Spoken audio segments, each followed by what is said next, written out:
Hey friends, welcome back. I'm Luciana Singer. My friends call me Layla.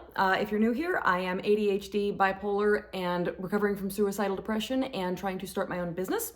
And basically documenting that journey and giving any pointers to anyone who is struggling with similar symptoms, issues, or disorders, and are also trying to start something successful that they would like to be successful in. So kind of sharing what's working and what's not. So update on the journey. I think if you watched last week, I was talking about that I was in the process of trying to secure some funding, and I have a little bit, not like a game-changing amount, but every little bit counts, right? So that's going to be something that I'm going to be able to use to move forward. And I am currently in conversations with my supplier about some finalizing details about my product, which I will be sharing with you guys very soon. I would like to actually share with you what I'm going to be selling, but I don't want to do so until I actually have it in my hand, so I can show you, this is what I'm going to be selling. So in keeping with the theme of sharing with you guys what's working and what isn't, so that hopefully you guys can build some success into your lives as well if you're struggling with these difficult issues. I would say the biggest thing that I'm learning so far is do what you're good at. Do what you're good at. So what do I mean by that exactly? So when you're starting something new and you're learning how to do something new, you have to ask for a lot of advice. You have to go to a lot of mentors. You may have to take classes. And so you have to learn how to do it, of course, right? And especially those of us who struggle with disorders or disabilities, in particular ADHD, there's a lot of things that we don't quite have figured out. And so we have to ask people, so what do I do with, the fact that this is a weak area of mine? How can I, compensate for that? So you're going to get a lot of answers.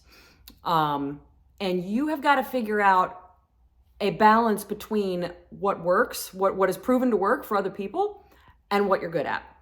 So what I mean by that balance is, as an example, probably the biggest example in my life. If you have a lot of things to get done in a short space of time, multitasking is a very common solution to that problem. I don't believe in multitasking in general. There are some people who are better at it than others, but I don't believe anybody who's even the best at it. I still don't believe that works better for them than just focusing. But that is in particular true for me. That might be more true for me. I've noticed that when I multitask, whatever I'm working on takes many times longer to do. Just as an example, I'll listen to a book, an audiobook, while I'm doing my normal house chores, stuff that's relatively mindless, right? A task that will take me 5 minutes if I'm just focusing on it. If I'm listening to a book while I'm doing it, easily 20, sometimes 30 minutes. And my book is done and I'm like, okay, good. And then I look down at whatever it is I was doing and I was like, it's taken me this whole time to do this task that doesn't take me that much time if I'm not listening to a book, if I'm just focusing. So I think there's two reasons for that for me in particular. On the one hand, my brain doesn't do that. My brain doesn't really split very well. If I'm listening to a book, I'm visualizing the book. So if I'm visualizing the book, I'm not looking at what I'm doing. So that's just how my brain works. Maybe not everybody's does. My boss of my daytime job, he's able to compose an email, type an email to someone while he's talking to you. I don't mean listening to you. I mean talking to you, saying something different to you than he's typing. I don't understand how he does it. It's not the only thing that he can do like that. However, his emails are full of typos, and he's fairly well known for kind of speed reading something, and he'll get back to you, and his email kind of makes it clear, or his text message kind of makes it clear that he didn't necessarily read everything that you said. So there's a case for what I'm saying about how multitasking is not necessarily the best way to go. But at any rate, he could probably definitely listen to a book and wash dishes at the same time and not have the same problem I do. So I'm in particular handicapped in that particular regard. The other side of that is that in addition to this, I am also, I believe, better at whatever task I'm doing than probably the average person. I think I can probably get through this task faster and better than, just most people in general. By the time my dishes are clean, they're clean.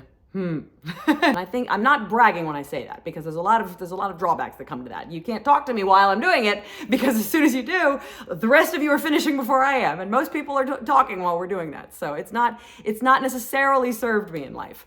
But it can absolutely serve me if I can control the environment and keep distractions out and not be multitasking while I'm doing something.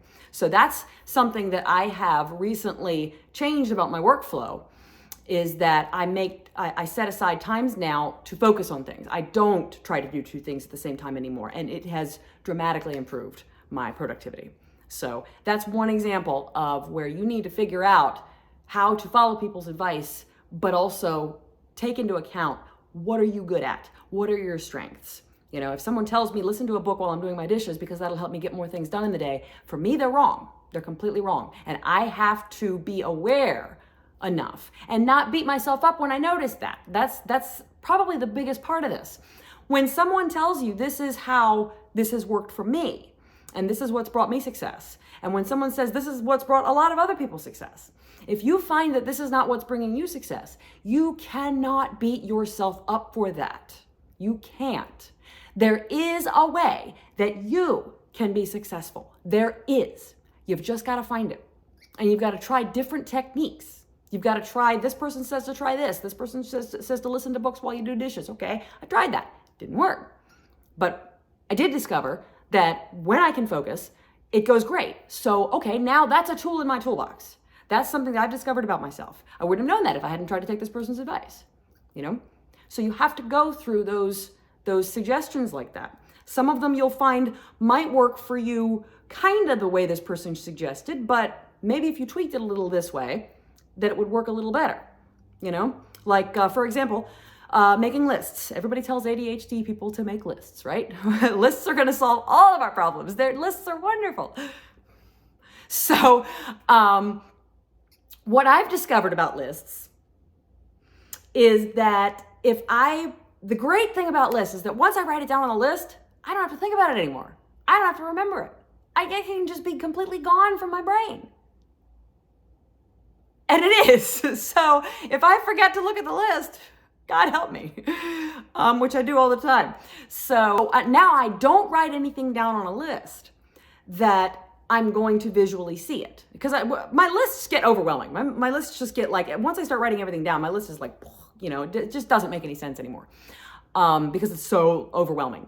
And of course, as ADHD people, we get overwhelmed very easily. So I need to make everything in my life not overwhelming. So I keep my lists from being overwhelming by not putting anything on the list that I'm going to see in my environment anyway. And it's going to remind me of itself anyway. It's going to say, Layla, dishes are a great example because, they're not hidden, they're right there in the sink. They're kind of in the way. So I'm never going to do the dishes on my list. I don't recommend that for everyone. That's just what works for me, because that keeps my list short and unintimidating. That's something I can talk about on another video, because I'm learning how an ADHD person might be able to actually create a schedule for themselves, a daily, weekly schedule for themselves. I know that's something that we've all been told we need to do in order to have some structure in our lives, and it's so difficult to do because once you start doing it, you create this schedule that makes perfect sense on paper, literally, and then the first day you try and do it, something comes up, blows your schedule, 2 hours into the day, and now you're like, now what do I do? How do I do the rest of the schedule? Because I didn't account for this thing that came up. So I'm learning how to schedule with those kinds of variables. And I'll share that with you guys once I get it nailed. So that was my helpful advice for this month. Do what you're good at. And that's not just me figuring this out. That's coming from the top guys. Gary Vaynerchuk, if you're watching this because you're familiar with marketing and sales, he's a big guy. And he said that on a recent video that I watched too. He said, you got to stick with what you're good at. Trying to learn new skills is good. Trying to learn to multitask is nothing wrong with that at all. I'm not saying don't try to learn new things and just stick with the bag of tricks that you know. Absolutely try to learn, because you learn about yourself. You learn what you're good at. I tried to learn to multitask. I tried to learn to get better at it. I gave it a fair shot. I did not get better at it, even a little bit. There was no progress. But try to learn new things and learn your strengths in that learning process. and then take those strengths that you learn and either tweak what it is you're trying to do so that it fits you and your style, or just know when to call it quits. So anyway, love you guys. Good luck on whatever journeys you're on. If you're doing something right now that you're trying to be successful at in your life, whether it's starting a business or if it's just some little thing in your life where you're just trying to, you're not great at managing your schedule. So I'm talking about things that could be applicable to you here. Anyway, what are you doing? What kind of journey are you on? Put it in the comments. I want to hear. Let's have a conversation. All right. Love you guys. See you on the road.